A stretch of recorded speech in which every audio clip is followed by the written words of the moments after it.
Good night, Mommy. Mommy?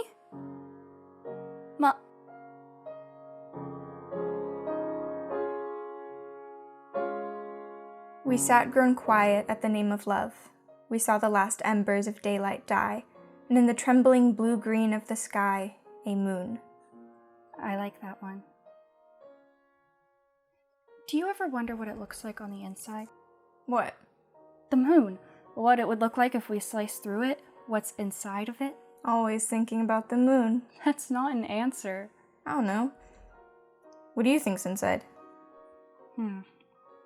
I like to think it's just as beautiful, just as full of life, and just as bright on the inside as it is on the outside. How optimistic of you. What about the stars, though? Ever think about them? Well, the sun does light up the moon, but you can't gaze at it like you can the moon. And the rest of the stars are just big, lonely balls of gas. They're just kind of there. I never really thought they were as interesting because eventually they're just going to burn out. You can't depend on them. The moon isn't going to just explode randomly and leave us all alone. And it's so old. I mean, can you imagine all it's seen? Like dinosaurs and evolution and birth and the people of ancient times and people falling downstairs. I bet it knows more than our tiny brains could even comprehend. And I just think that's really cool. So what I'm hearing is that the moon is basically like the Dumbledore of our universe. Oh, just shut up.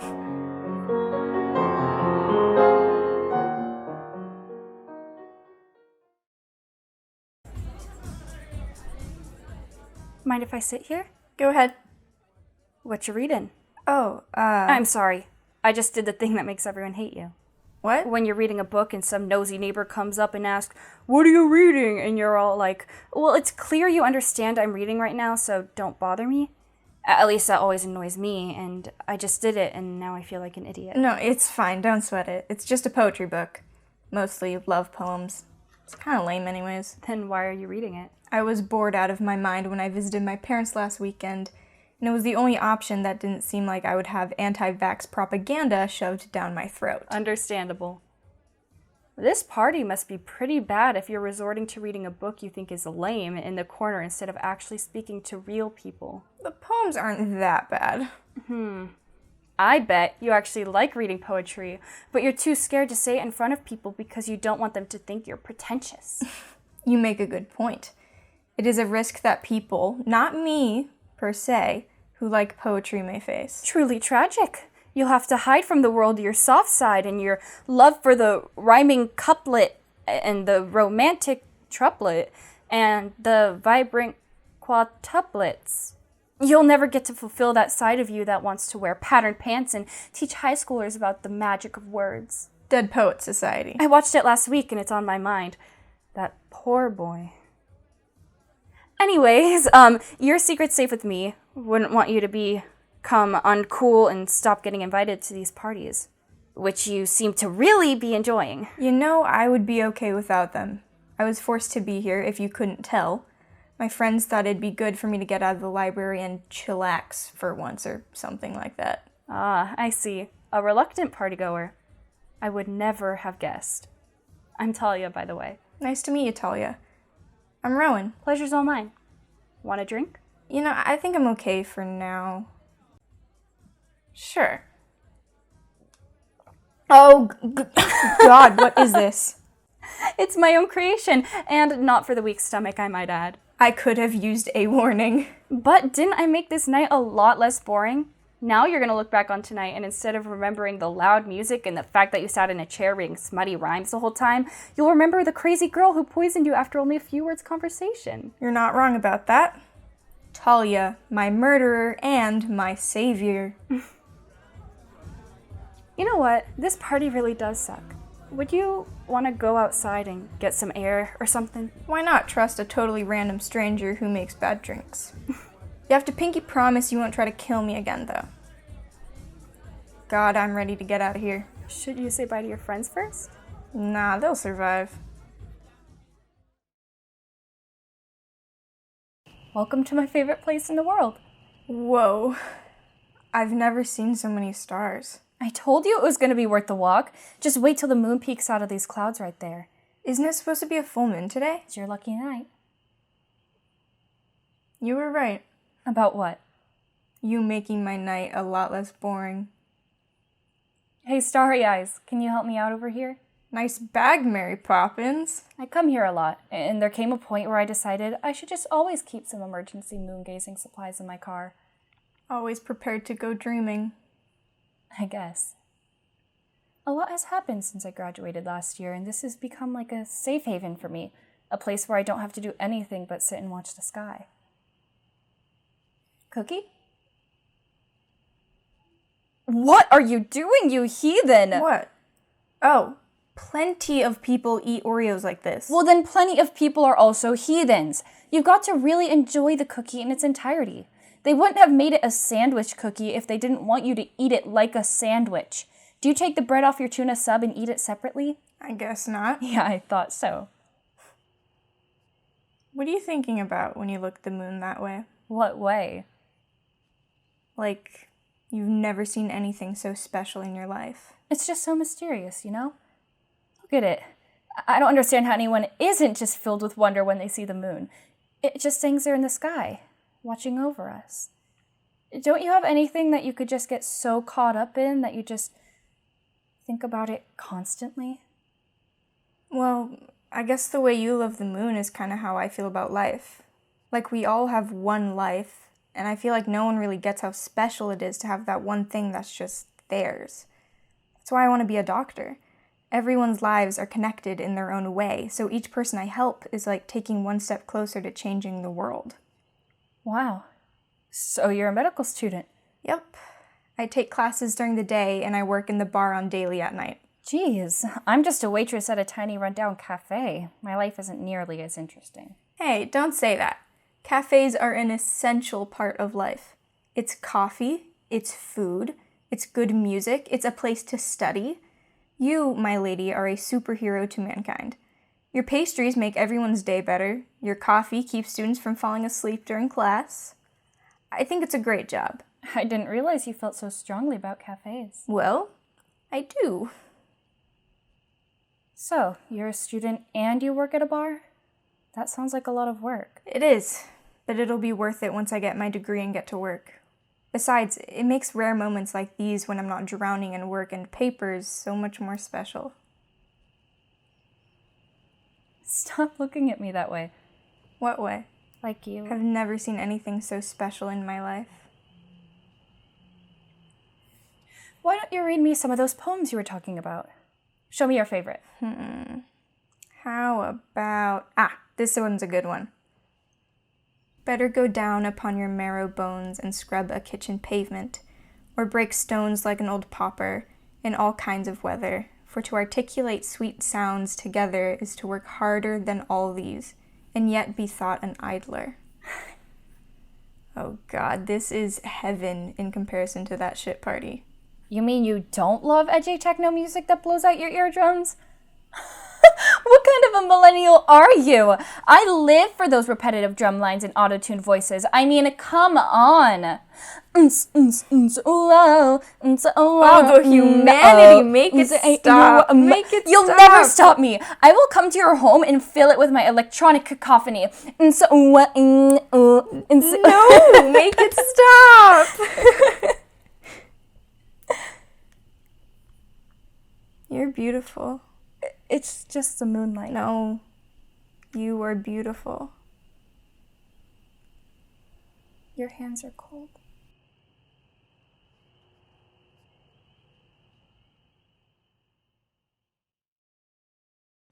Somebody was busy. Oh! I thought you'd still be asleep. Nah, I've got some stuff to do before I head into work. Fucking idiot Charlie can't do his own goddamn write-up, so it all gets put on lucky me. Oh. Sorry.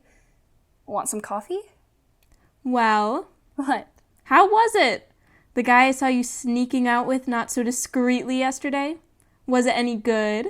Oh! No. You mean... No. We didn't. We had a good time. Uh-oh, someone's got a crush. Well, where'd you go? We went to the lookout and... No, it wasn't like that. Jeez. We just talked literally all night. Phoebe, Rowan's so great. I mean, he's funny, smart. He's a medical student right now. He wants to be a doctor because he says every person he helps is a change he can make in the world. Blech, that's disgusting. He likes to read. He has this beautiful poetry book and showed me some pretty poems in it. Shall I compare thee to a summer's day? Stop it. No, really though, it was just so good. Oh, Tall, I'm glad you had such a good time. It's been a while since I've seen you this happy. Probably not since Mags. Well, when are you gonna see him again? Well, he works a lot and has to study really hard because exams are in a few months, and his classes are super hard, so I can't really see him that often. But he told me that he's usually free after work on the weekends because he takes an earlier shift.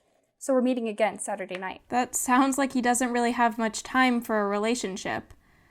I mean, do you plan on staying with this guy? He's not just this guy, Phoebes. This could be it, I swear. Well, that's great, but do you really think he believes that too? Of course he does.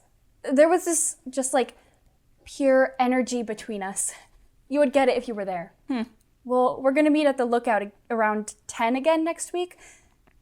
We're gonna keep doing it every week, I think. Every week? Only Saturdays? Yeah, it's kind of our thing. Our thing? You've barely even met. I know that. It's gonna be okay, trust me, I know him.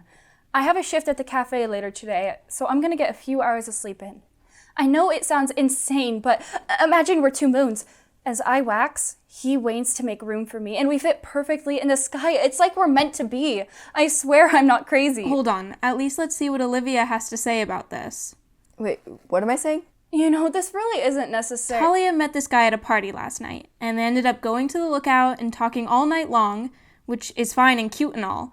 But now she's head over heels and thinks that they're gonna last forever, when he's so busy he can't even see her outside of late night Saturdays. Why Saturday nights? Because he has to... Because he works so much that he can't even spare a second of any weekday for her. Not like that, okay? He's a medical student. It's a lot of work, and it makes sense, and it doesn't bother me. I still get to see him every week. Yeah, but I mean... Hold on. So you'll only see him once a week? And you just met him? And you think you are in love with him? And you want to be with him, like in a committed relationship? I really think this could be it. Okay, hon, I'm going to be real with you here. I think that it's really great that you connected so deeply with someone, even if it was quickly. I do. But how do you plan on having a real relationship when you only see him once a week? I mean, I get it. I get that feeling of loving someone so much and so immediately that your life seems like it was made only for those moments with them. But people are different in the light, hun. You can't really know someone until you've seen all the ugly in them. And in the moonlight and under the stars, it's hard to see the ugly bits. You love the idea, you love the moon, you love that storybook image of love, and maybe you even love him. But I'm telling you, Tall, you can't let this weekly thing consume you. I mean, remember, Maggie, don't rely on this being forever. And if it is, great. But if it isn't, then you won't end up crushed again. Okay? Does that make sense? Yeah. I'm gonna, sleep a bit. Okay. Sleep well, love. What's the craziest thing you've had to do so far in medical school? Like, have you done surgeries and stuff? Well, first off, you have to be an actual surgeon with actual credentials to perform operations on patients. But we do see some crazy things in class. Last month, we had to dissect a human body. Was it alive? No, of course it wasn't alive. It was a corpse donated for medical research. What kind of janky-ass doctors did you have growing up? I'm sorry. I was just confused for a second. Oh my god, I'm an idiot. Well, at least you're pretty. Well, what was it like? The body. Did it still have a head? Was it all bloody? Why don't we steer the conversation away from Billy for now? It was definitely not the highlight of my classes. Billy? Oh god, don't tell me you named it. Of course I named him. Him? Yes, him. We thought he deserved a name, okay? Oh my god, you are so fucking adorable. I know. Tell me a story. What? Something interesting. Anything.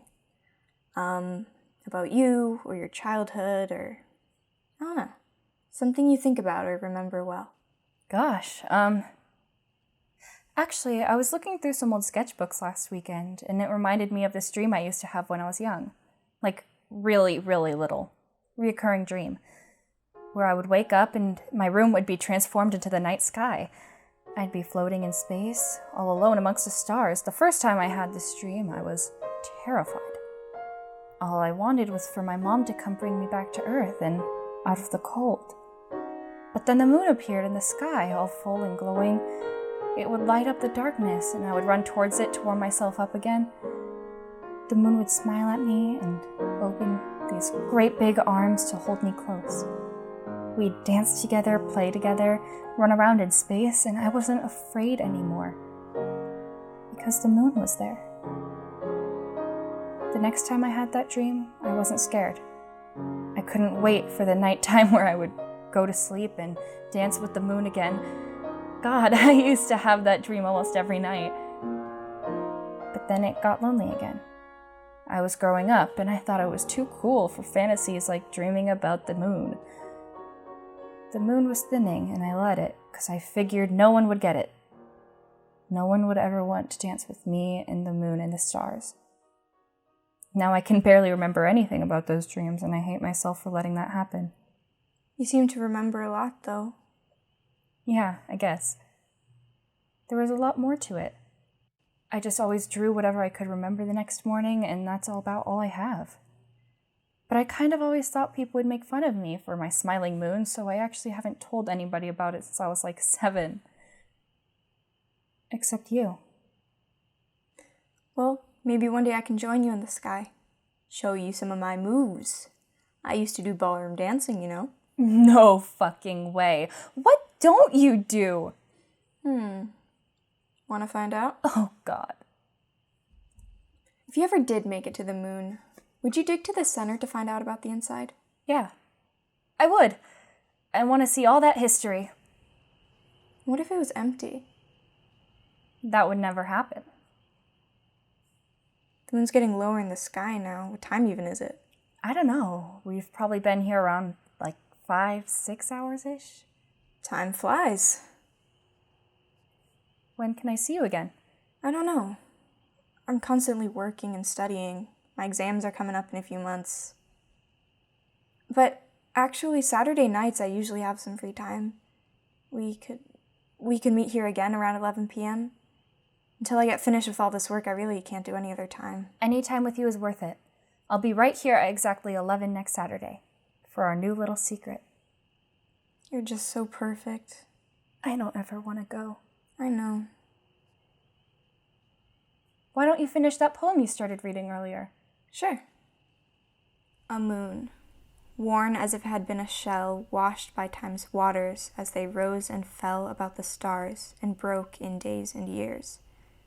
I had a thought for no one's but your ears, that you were beautiful, and that I strove to love you in the old high way of love, that it had all seemed happy and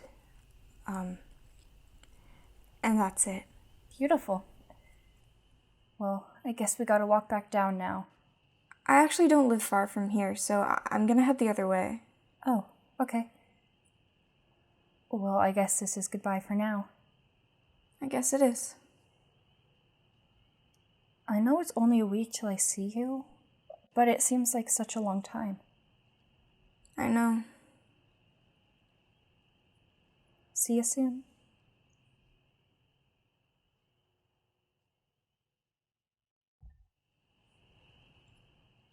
Rowan?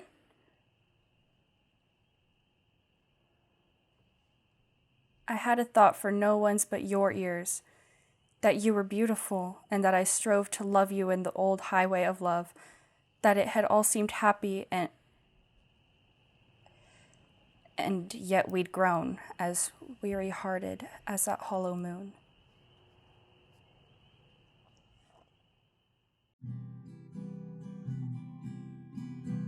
I'm lying on the moon. My dear, I'll be there soon. It's a quiet